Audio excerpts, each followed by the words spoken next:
요즘 뉴스와 그리고 주변에서 일어나고 있는 일들, 사람들과의 대화를 통해서 한 가지 키워드를 잡을 수 있을 것 같습니다.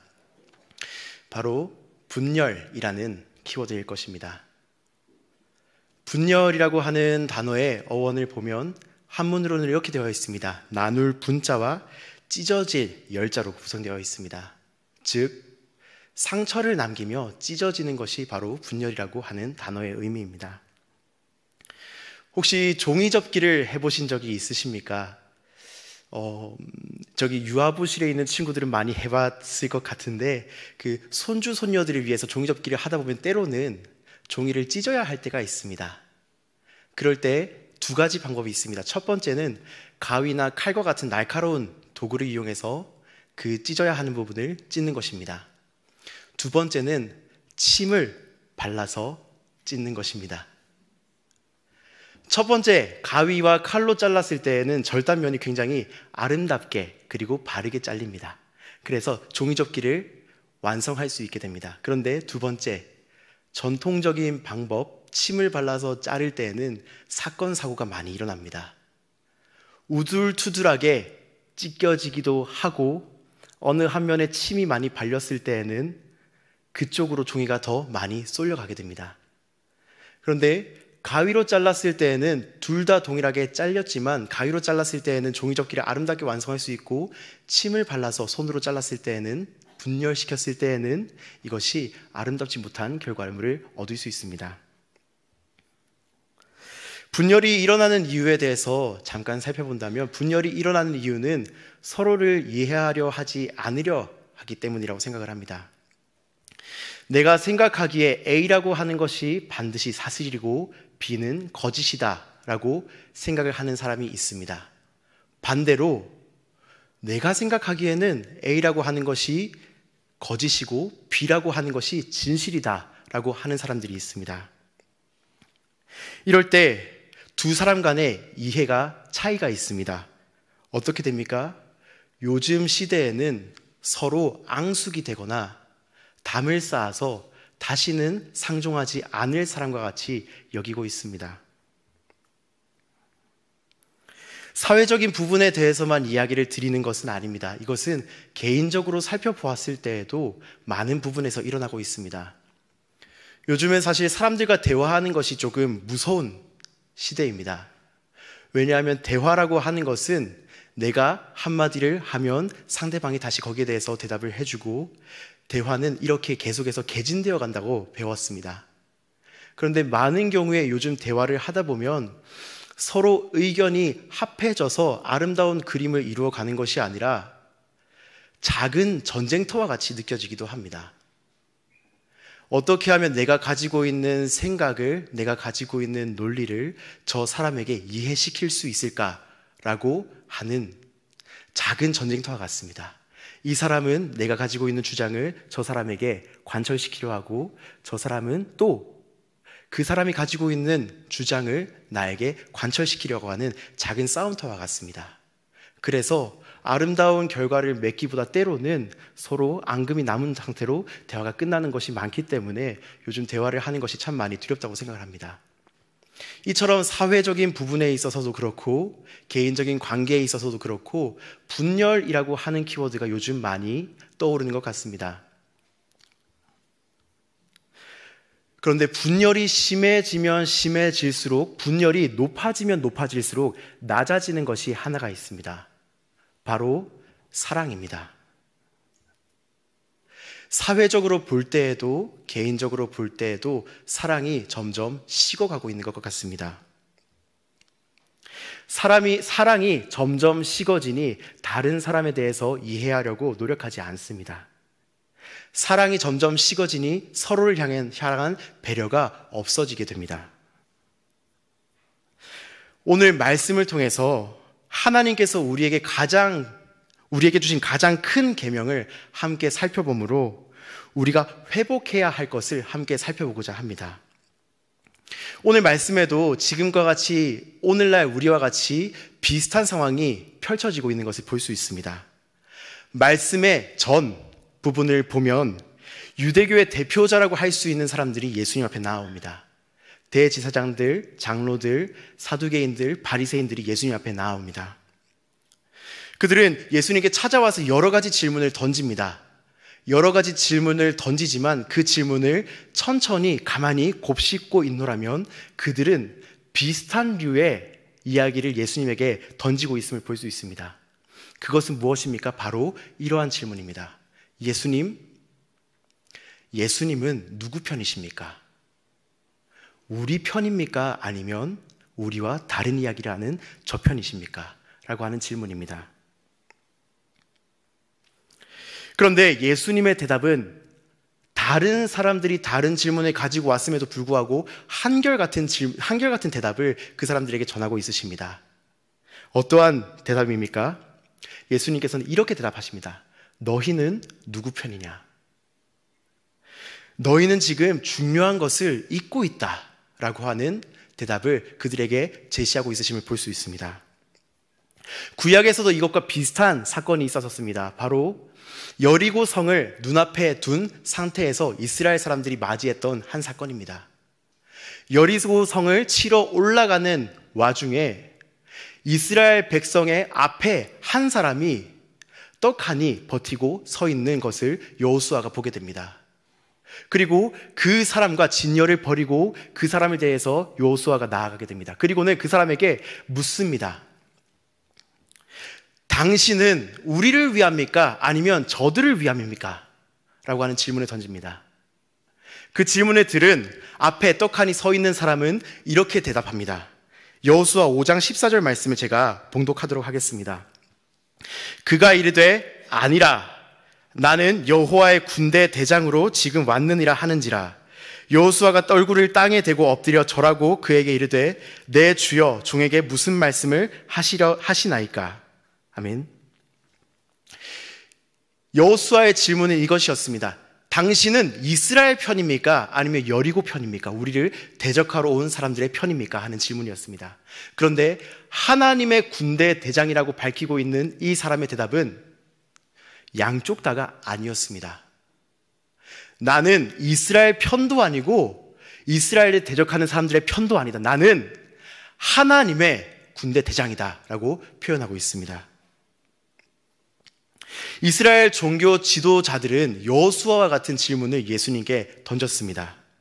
예수님, 당신은 우리 편입니까? 아니면 우리를 반대하는 다른 편이십니까? 라고 하는 질문을 던집니다. 그때 예수님께서는 나는 어느 편도 아니다. 너희의 질문이 잘못되어 있어. 너희가 지금 잊고 있는 중요한 것이 따로 있단다 라고 대답을 하십니다. 그리고 오늘 본문의 말씀이 이어집니다.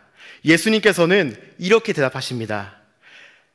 가장 큰 계명, 가장 중요한 것이 무엇입니까? 라고 묻는 율법 교사에게 예수님께서 가장 큰 계명은 내 마음을 다하고 목숨을 다하고 뜻을 다하여 주 너의 하나님을 사랑하는 것이다 라고 가르쳐 주십니다. 예수님께서는 이렇게 대답하신 것입니다. 나는 너의 편이 아니라 하나님의 편이다. 그런데 너는 지금 어디에 서 있으며 너는 지금 무엇을 위하여 살아가고 있니? 너는 무엇을 사랑하며 살아가고 있니? 라고 하는 질문을 예수님께 나온 율법교사에게 던지고 있으신 것입니다. 종교 지도자들은 나의 편 혹은 적의 편이라고만 편을 갈랐습니다. 그리고 이 기준으로 예수님께 질문을 던졌습니다. 그런데 예수님은 거듭해서 어느 편도 아니라고 설명하십니다. 예수님께서는 그들의 질문에 대해서 처음 그들이 가졌던 생각에 대해서 다시 한번 깨우쳐 주십니다. 왜 그들이 그 자리에 섰는지, 그들은 무엇을 하기 위해서 그 자리에 있는지를 다시 한번 더 깨우쳐 주기도 하십니다. 그리고 말씀을 왜곡해서 알고 있는 이들에게는 말씀을 바르게 가르쳐 주십니다. 예수님께서는 네 편, 내 편이 중요한 것이 아니라 하나님을 사랑하는 것이 중요하다라는 것을 예수님을 찾아온 이들에게 가르치십니다. 우리도 종교 지도자들과 같이 함정에 빠지기 아주 쉽다고 생각을 합니다. 이스라엘 종교 지도자들도 처음부터 이렇게 되지는 않았습니다. 그들을 세우신 분은 하나님이셨습니다. 그런데 어느 순간 그들에게서 중요한 것이 빠져나갑니다. 그리고 마음은 빠져나가고 이제 자리만 남게 됩니다. 그래서 자신의 이권을 지키기 위해서, 자신의 자리를 지키기 위해서 네 편, 내 편을 나누는 것이 중요하게 되었습니다. 그런데 우리 또한 주님과 처음 사랑을 잃어버리게 되면 이러한 모습에 쉽게 처해버릴 수밖에 없다고 생각을 합니다. 하나님을 사랑하는 것이 아니라 내 편입니까? 내 이야기를 들어주는, 나와 같은 이야기를 하는 내 편입니까? 아니면 나와 다른 이야기를 하는 다른 편입니까? 라고 하는 이야기가 우리가 쉽게 빠질 수 있는 함정이라고 생각합니다. 오늘 말씀을 통해서 다시 한번 예수님께서 율법 교사들에게, 바리새인들에게, 서기관들에게, 사두개인들에게 던지셨던 질문을 우리에게도 던지고 싶습니다. 나는 지금 여전히, 아니 처음 예수님을 믿었을 때보다 더 뜨겁게, 더 많이, 더 절실하게 하나님을 사랑하고 있는가? 라고 하는 질문입니다. 그런데 예수님께서는 여기서 말씀을 멈추시는 것이 아니라 더 나아가서 이렇게 말씀하십니다. 하나님을 사랑하는 그 영향력이 이웃에게까지 펼쳐나가져야 한다라고 말씀을 하십니다. 둘째도 그와 같으니 내 이웃을 내 자신과 같이 사랑하라 하셨으니 이 두 계명이 온 율법과 선지자의 강령이라. 아멘. 예수님께서는 내 이웃을 옛날 성경에서는 내 몸과 같이, 그리고 오늘날 성경에서는 내 자신과 같이 사랑하라고 말씀하셨습니다. 그러면 여기에서 이웃이 누구인가를 다시 한번 생각해 봐야 될 것 같습니다. 이웃이란 누구입니까? 바로 옆집 사람만이 우리의 이웃입니까? 이웃이란 가까이 지내는 모든 사람이라고 생각을 합니다. 학생들에게는 학교에서 만나는 친구들이고, 직장인들에게는 직장에서 교류하는, 대화하는 동료들이고, 가정에서는, 심지어 가정에서도 우리와 같이 대화를 나누는 옆 가정들이고, 교회에서는 우리와 관계를 맺는 모든 교우들이라고 생각을 합니다. 이 모든 이들이 우리에게 이웃입니다. 주님께서는 우리에게 내 이웃을, 내가 관계 맺는 모든 사람을 너 자신을 사랑하듯 사랑하라고 말씀하십니다. 그런데 이웃을 사랑한다라고 하는 것이 이 말씀을 처음 들었을 때 꼬맹이에게는 쉬웠습니다. 그래서 이 말씀을 순종하기 위해서 동네에서 만나는 어른들마다 얼마나 연거푸 인사를 했는지 모릅니다. 엘리베이터 탈 때 만나면 인사하고, 도착할 때 다시 인사하고, 하루에도 같은 사람에게 수차례 인사를 하다 보니 이제는 어른들이 저에게 인사를 그만하라고 할 정도까지 이 말씀에 최선을 다해서 순종하려고 했습니다. 그런데 커가면서 점점 느껴지는 것은 모든 이웃에게 사랑을 베푸는 것은 쉽지 않다라는 걸 참 많이 느낍니다. 인간인지라, 사람인지라 나에게 잘해주는, 나에게 마음을 주고 맛있는 걸 선물해주고 좋은 이야기를 해주고 칭찬과 격려를 해주는 사람들에게는 사랑을 주기가 쉽습니다. 그런데 우리 주변의 이웃이 그러한 사람들만 있습니까? 아닙니다. 우리 주변의 이웃은 이유 없이 나를 괴롭히는 사람들도 있습니다. 이유 없이 화를 내는 사람들도 있습니다. 우리의 이웃에는 우리의 뒤통수를 치려고 하는 사람들도 있습니다. 우리를 원수와 같이 생각하는 사람들도 우리의 이웃에 있습니다. 그렇다 보니 이 말씀대로 내 이웃을 내 몸과 같이, 내 자신과 같이 사랑하라라고 하는 말씀을 지키는 것이 점점 어렵다라는 것을 많이 느끼고 있습니다. 호의가 아닌 악의를 가진 사람을 누가 내 몸과 같이 사랑할 수 있겠습니까? 그런데 성경 말씀은 우리에게 모본을 보여줍니다. 어떤 모본입니까? 바로 예수님이십니다. 예수님께서는 이 땅에 내려오셔서 많은 환대도 받으셨습니다. 사람들에게 많은 웰컴, 환영도 받으셨습니다. 사람들에게 많은 칭찬도 그리고 격려도 받으셨습니다. 그런데 예수님의 사역 마지막 부분을 보면 어떻습니까? 사람들이 다 얼굴을 돌리기 시작합니다. 그토록 예수님을 사랑한다라고 고백했던 예수님의 이웃들이 예수님을 향하여서 얼굴을 돌리고 침뱉기 시작합니다. 예수님을 저주하기 시작합니다. 심지어 실제로 예수님을 핍박하기 시작합니다. 어떤 이들은 예수님의 몸에 채찍질을 가하며 웃습니다. 어떤 이는 예수님이 십자가를 지고 골고다로 걸어가시는 그 걸음을 보며 조롱합니다. 십자가에 달리셨을 때에는 너가 말한 것 같이 너가 하나님의 아들이거든 내려오라 라고 하며 조롱을 합니다. 예수님께서는 어떠셨습니까? 이 모든 이들을 쓸어버리셨습니까? 아니십니다. 예수님께서 전하신 말씀과 같이 하나님을 사랑하고 나에게 하나님께서 붙여주신 이웃을 나에게 호의가 있든 아니면 악의가 있든 나를 좋아하든 아니면 나를 싫어해서 조롱하든 나를 따르겠다라고 하는 사람들이든 피 흘리게 만드는 사람들이든 가리지 않고 사랑하십니다.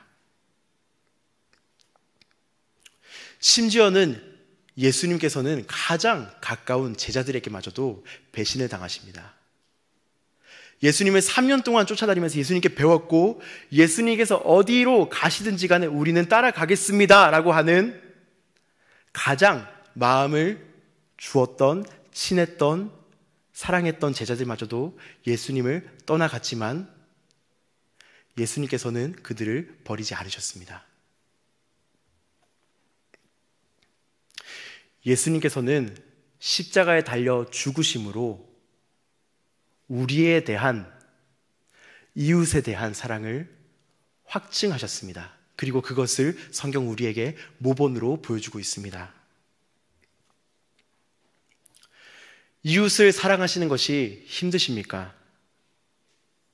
이렇게 한번 생각해 보셨으면 좋겠습니다.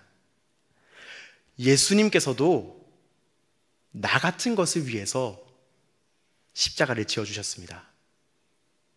예수님께서도 자격 없는, 아니 자격을 찾을래야 찾을 수 없는 나 같은 죄인을 위해서도 십자가에 달려 죽어주셨습니다.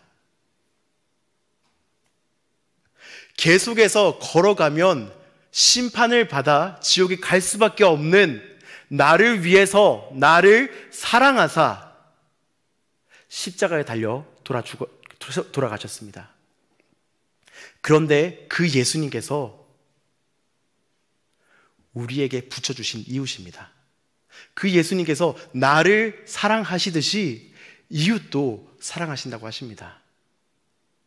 그러면 우리가 사랑하지 못할 게 무엇이겠습니까? 우리 이 말씀을 기억하며 내가 너를 사랑하듯이 내가 너에게 붙여준 그 이웃도 나는 사랑하는데 그 사람을 위해서 나를 위해서 그 사람을 사랑해 줄 수 있겠니? 라고 물으시는 주님의 그 물으심에 응답하시는 오늘 밤이 되시기를 소망합니다.